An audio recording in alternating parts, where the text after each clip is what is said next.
All right, now we're learning the HafTorah of this week. The story of Joshua sending in his scouts 40 years after Moses did it, what, 39 years after Moses sent in his scouts, which was a tremendous failure. And because the scouts came back with the bad news, so God got angry. But Joshua, he sends in his scouts. We learned about that in the morning in the Devar Malchut. Tomorrow we'll learn even more, the Devar Malchut in the morning. So let's look at this from the source, the book of Joshua. Right, this is right just before the Jewish people go into the land of Israel. In fact, it says that Joshua, he sent out these spies like a day after, 2 days, whatever, after Moses died. Okay, Vayishlach Yeshua ben Nun. Yeshua ben Nun sent out from this place called Shittim. He sent 2 people, Meraglim, to spy out Cheresh quietly. How do you say? Secretly. Lemor, and he said, Lahu, go. Lahu, go. Ru'u at the earth, see the land of Israel, the land of Canaan then. Ve'et Yericho, and Jericho. Now the fact is, he did not want to send spies to see the whole land. He just wanted to know what everyone in Israel is thinking. If they're afraid of the Jews, if they're apprehensive, if they're if they're trembling, are they strong? Maybe they're brave. They're expecting the Jews to come. Will there be battles or whatever? He wanted to know what's going on. He sent in spies. They went to the house of a woman, Zona. Now the word Zona means a prostitute, but the word Zona also means to provide food.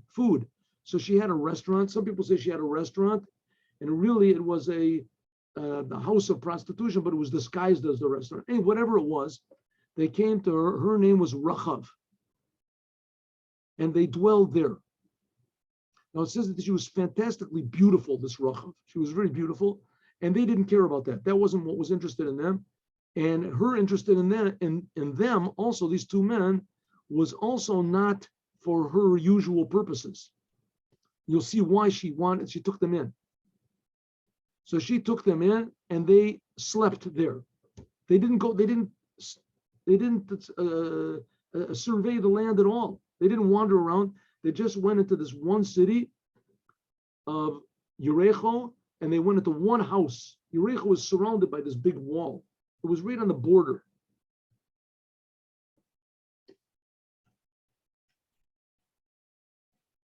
We have all these commentaries, very interesting commentaries, by the way. Rashi says this. This has to be within the days of Moses. They mourned for Moses 30 days, so that he died on Zion Adar, and they finished on 7th day of Nisan, and the Jews went into the land of Israel on the 10th day of Nisan. So this was in these 3 days. They went in. He sent them quietly.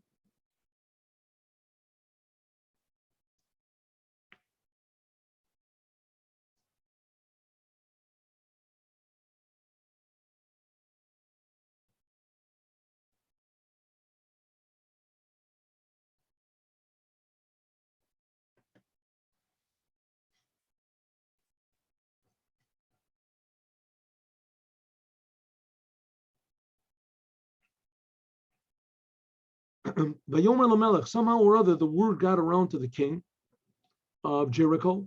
Jericho was like a huge city, big metropolis, and it had a king, the king of Jericho.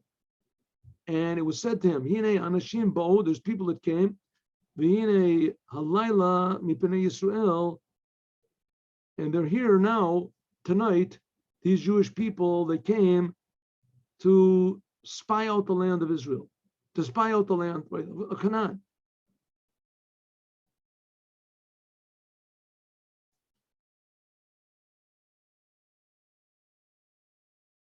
So the king said, let's get him. Vayishlach Melech Yericho, the king of Jericho, sent to this lady, Rachav, and it said, bring out those men that came to your house, that came into your house, because you probably don't know it, because there's always men coming into her house. But these men came to spy out Lachfor, to spy the land. They came.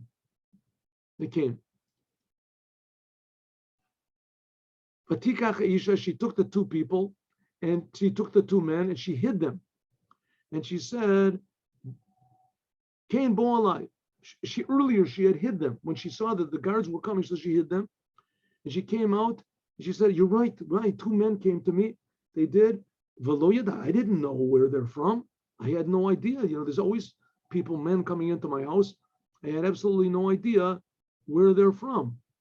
Vayehi Ashar Sagur, the gate of the city is closed. B'choshech, and it was dark. Vanashim Yatsu, and they left. Lo yadati, I don't know where they went. Vanashim Radfu Meir, Yatfu Halachim, I don't know where the people went. She said to the police that came to arrest these two Jews, Radfu Meir, run quickly after them, because I'm sure you're going to be able to get them. They are not. They can't get very far, right? The city, the gates are closed. V'alta Gaga, after they left, she went up onto the roof, Petit Manim, and she hid them. The Pishtia ate in some sort of like flax that was up there. Aravus Lo, Alagag, that was on the roof, in case they came back and searched for them. Vanashim Radfu Acharem, she saw that the men, these policemen, ran after them. They ran where they thought they had gone, to the Jordan River, Al Maravos. Vashar Sagor, they searched around in the city. They weren't there, so they ran outside of the city, and they running around after them, but looking around for them. Of course, they didn't know that they were hidden in the house. And they were up on the roof, right, laying there quietly, and she came up, Alam, onto the roof. She came up on the roof before they went to sleep, and she said, Yodati, I know, Ki Natan Hashem, that God gave Lachem, you, this land. V'ki nafla emotchem aleinu, and that your fear has fallen on all of the population here. V'ki namogu kol yoshvei ha'oretz, and that the hearts are melted of everybody in front of you. Everybody is worried. They realize that no preparations that they make are not going to help. It doesn't make any difference how many people they have or how many weapons they've got. They heard that you defeat everybody, the Jews. You fellows defeat everyone. God is going to give you this land. Because we heard that God dried up the Yam Suf, the Reed Sea, what they call the Red Sea, in front of you when you left Egypt, and that what you did to the two kings of the Amori, Asher Be'ever Yarden, Sichon and the Og, that you destroyed them totally. They were like huge kings, and they were protecting everybody. They were like the bodyguards for all the other nations in Israel and Canaan, and you decimated them.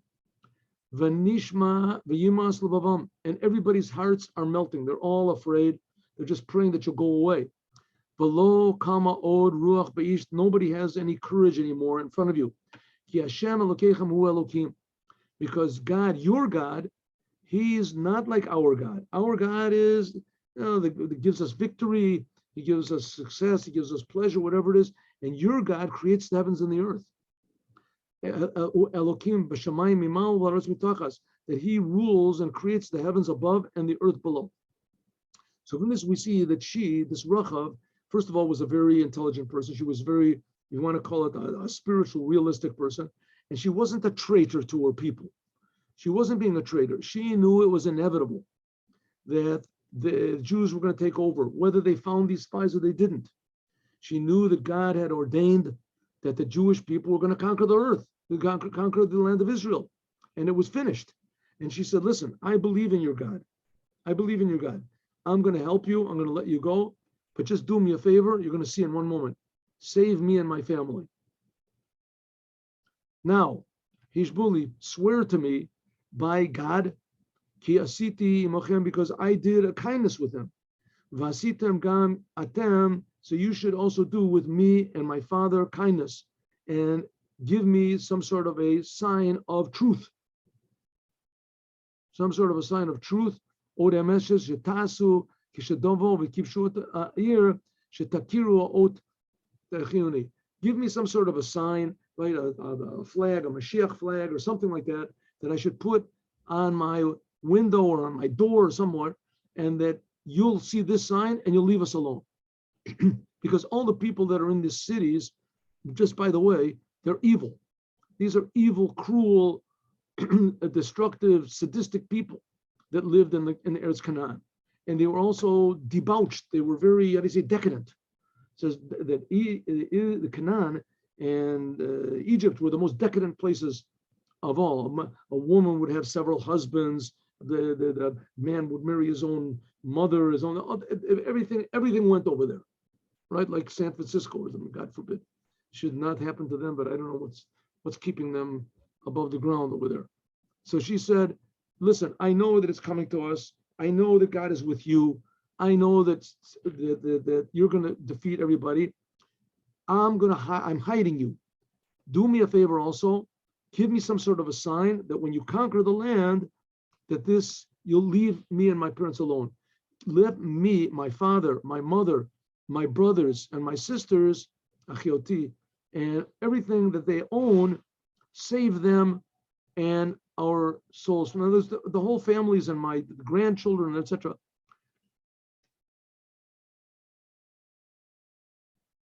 And they said to her, Nafshenu tachtechem lamut. We are putting our lives on the line. Imlo tagiru et devrechem. But there's one condition. You have to, don't tell what happened to anybody. When God gives us this land, we'll do kindness and truth with you.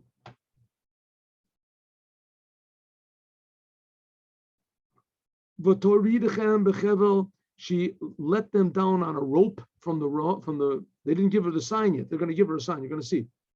She let them down on a rope because her house was on the wall of the city, and that's where she dwelled. Because she dwelled right on the boundary over there. So she let them go, and vatomer lehem, and she said, "Hahora lechu, run to the mountains. Pen yivka ubachem, because maybe those who are pursuing you will find you. V'nichbeitem shama, hide in the mountains for 3 days, until the people who are searching for you return back, and then you can go on your way." And they said to her, Nikayam anachtu, we will do mashbatecha, what you swore the oath that you gave us, asherish batanu, that you administered to us, that we will leave you alone. And here it goes. Behine, behold, anachtu boim ba'oretz, when we come to the land of Israel, in other words, we're going to conquer Jericho, et tikvat chut hashani, a string, I guess a red string. This red string. Let's see what Rashi says. Tikvat chut hashani lashon, like a strip of a string or a rope or something. And shani, it's called a red color.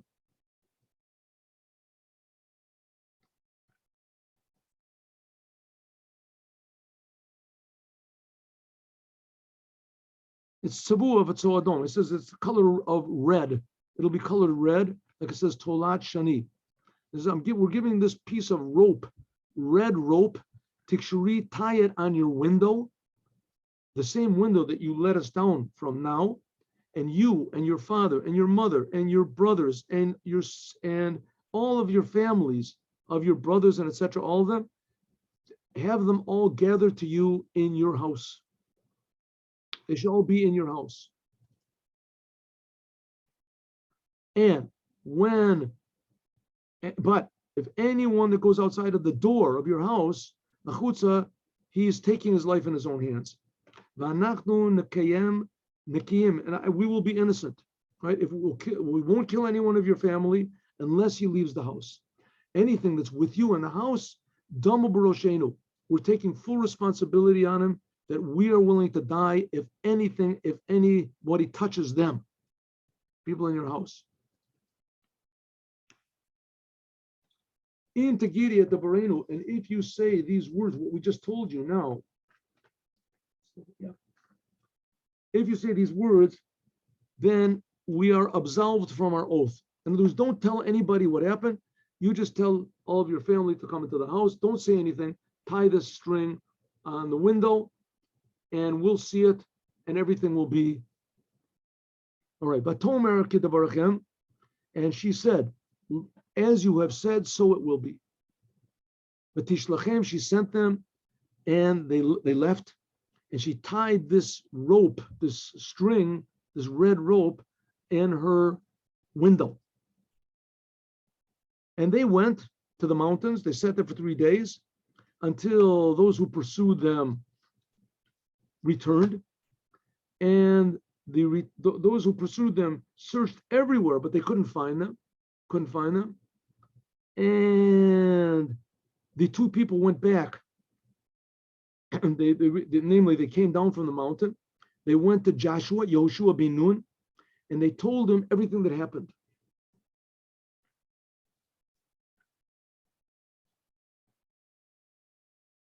Vayomer, and he said, Vayomeru, they said to Yoshua, Ki Natan Hashem biyadenu, God has given to us, God has given in our hands this land. V'gam namogu kol yoshvei ha'oretz, and all the people in the land of Canaan, they are all, melted. They have no courage in front of us. And that's exactly what Yeshua wanted. Yeshua wanted not that they should see the cities or whatever. He wanted to know one thing.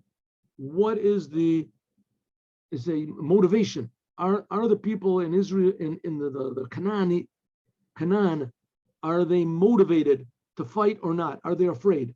Are they apprehensive? And he said, yes, they are. They're afraid. If so, he knew that it was going to be an easy victory. And that is this. Afterwards, it says Yoshua gets married to Rachav. She converts and he marries her, Yoshua. So interesting. Now we're going to learn a little bit of Pirkei Avot, which we have left. So let's tune out the HafTorah. That's the HafTorah of this week, right? Shabbat.